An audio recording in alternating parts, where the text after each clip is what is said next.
मणिपुर हमारे मुल्क की एक अहम रियासत है, एक अहम स्टेट है नॉर्थ ईस्ट का। सरहदी इलाका है, बहुत नाजुक इलाका है। वहाँ इससे पहले भी बहुत सारे मसाइल उठते रहे हैं, आप सब लोग, प्रेस के लोग सब जानते हैं। बहुत मुश्किल से वहाँ पर अमन व अमान कायम हुआ था। पिछले कुछ दिनों से वहाँ पर कुछ साजिश करने वाले वहाँ का अमन व अमान ख़राब करने की कोशिश कर रहे थे, जैसा कि पूरे मुल्क में लोग करते रहते हैं। इस मुल्क में कुछ ताकतें ऐसी हैं जो नहीं चाहती कि यहाँ पर अमन व अमान कायम रहे।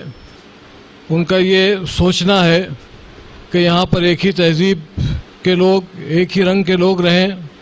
अलग अलग तहज़ीबें, अलग अलग कल्चर, जो हमारे मुल्क की खूबसूरती है, वो किसी तरह से मुतासिर हो जाए।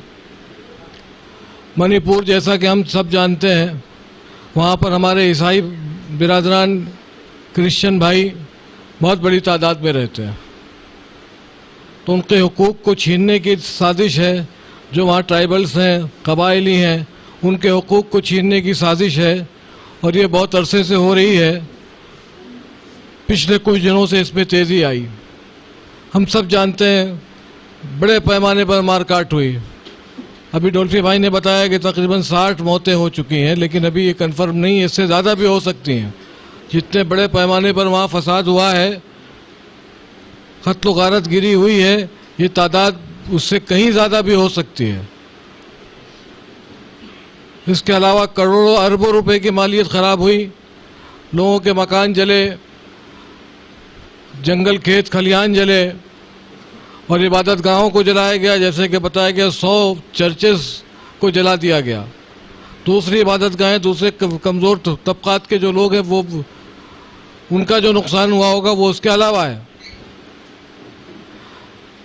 लेकिन अफसोस की बात यह है कि हमारे मुल्क के जो अहम जिम्मेदार, हमारे वज़ीर आज़म, हमारे प्राइम मिनिस्टर, हमारे होम मिनिस्टर, जिनके ज़िम्मे मुल्क में अमन व अमान कायम करने की जिम्मेदारी है, उन्होंने आज तक इस पर एक लफ्ज़ नहीं कहा। अब तक कर्नाटक का इलेक्शन था, रैलियाँ चल रही थी, एक दूसरे पर अलग अलग किस्म के इल्ज़ामात लगाए जा रहे थे। मणिपुर जल रहा था, किसी ने कोई तवज्जो नहीं की। अब जबकि इलेक्शन ख़त्म हो गया, तब राजस्थान शुरू हो गया है। मणिपुर पर अब भी तवज्जो नहीं है। ये क्या हो रहा है? हमारे मुल्क में अमन व अमान कैसे कायम होगा? किसकी जिम्मेदारी है? जब हुकूमत के जिम्मेदार इस तरफ तवज्जो नहीं करेंगे तो और कौन करेगा?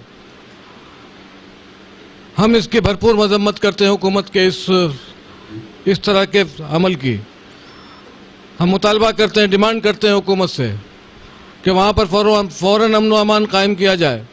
ज़िम्मेदारों को, वज़ीर आज़म को, प्राइम मिनिस्टर को, होम मिनिस्टर को, दूसरे ज़िम्मेदारों को वहाँ का दौरा करना चाहिए। मणिपुर जल रहा था तो हमारे गृह मंत्री कर्नाटक में थे, और कर्नाटक में उन्होंने ये दावा किया था कि अगर कांग्रेस, उनको ऐसा लगने लगा कि कांग्रेस सत्ता में आ जाएगी, तो उन्होंने कहा कि अगर कांग्रेस सत्ता में आएगी तो यहाँ पर जो है सांप्रदायिक दंगे होंगे।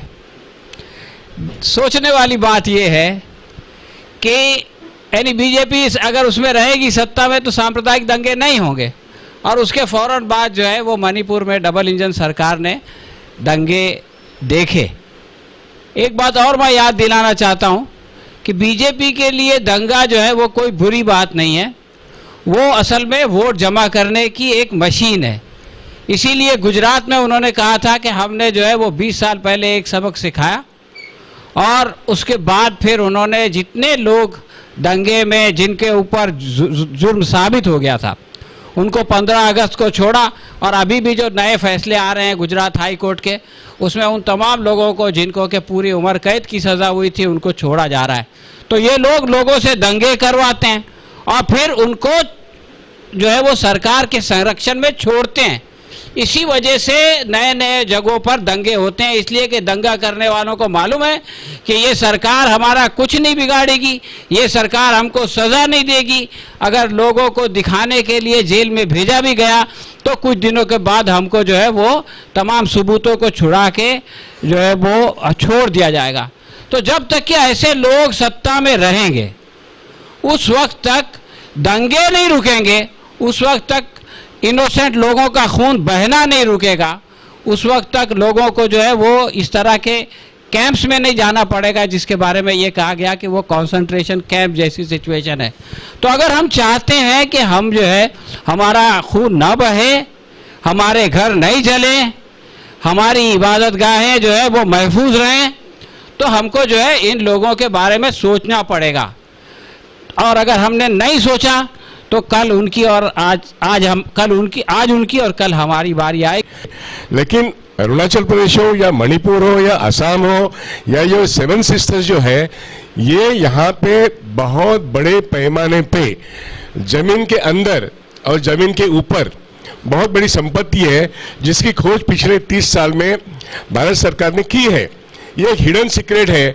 अब ये सीक्रेट्स अदानी जैसे लोगों को आगे बढ़ा के और नीचे से आरएसएस दुनिया में, मतलब भारत देश के इस हिस्से में एक डिवीजन पैदा करेगी और इस संपत्ति पर कब्जा करना यह उनका एक बहुत बड़ा मकसद है। वैसे देखा जाए तो ये पूरा नागा कुकी ये जो एरिया है अरुणाचल, वो पूरा जो एरिया है वो बॉर्डर इंदिरा गांधी के जमाने से सेफ हुआ। राजीव गांधी जमाने के बाद वहां पे एक बॉर्डर अकॉर्ड्स भी हो गए। नागा इंसर्जेंसी या कुकी इंसर्जेंसी इसको मेन स्ट्रीम में लाया गया और वहां पे डेमोक्रेटिक सेटअप तय किए गए। लेकिन ये डेमोक्रेटिक सेटअप जैसे 370 में बंद है, वैसे 371, 372, 373 हम लोगों को पढ़ना बहुत जरूरी है। अब ये 371, 72, 73 को तोड़ने की बात आरएसएस वहां पे कर रही है, इसलिए हमको मणिपुर के बारे में चिंता करने की जरूरत है।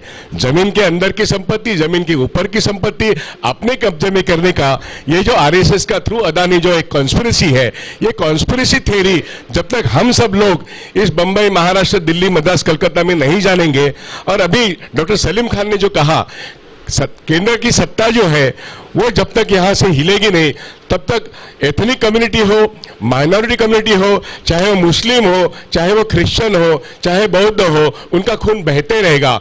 हम चुपचाप नहीं देख सकते हैं इस वायलेंस को, और ये ह्यूमन कार्नेज है। ये आदाब, नमस्ते। हमने फादर से जो बातें सुनी और अभी इंजीनियर साहब से सुनी और मौलाना ने जो बताया, हमारे ढकेले साहब ने जो हकीकत बताई मणिपुर जो हमारे हिंदुस्तान में है उसमें इस तरह का जुल्म हुआ, और हमारे प्राइम मिनिस्टर साहब और गृह मिनिस्टर साहब सब कर्नाटक के इलेक्शन में और लोगों को तोड़ने में लगे हुए थे, और यहाँ लोग जल रहे थे। जो हमारी छोटी पीसफुल माइनॉरिटी है, क्रिश्चियन हमारी बहुत अच्छे लोग हैं, हमारे लोग पीस लविंग लवर्स लोग हैं लोग, इनके साथ में इतना जुल्म हुआ है। तो मैं चाहता हूं कि हमारा पूरी इंसानियत को इनका सपोर्ट करना चाहिए, और हमारा हिंदुस्तान जो है तमाम धर्मों का एक गुलदस्ता है, उसको जलाने की पूरी ताकत से कोशिश की जा रही है। अगर हम आज नहीं जागेंगे तो हमारी आने वाली नस्ल हमको माफ़ नहीं करेगी, हमारा यही कहना है।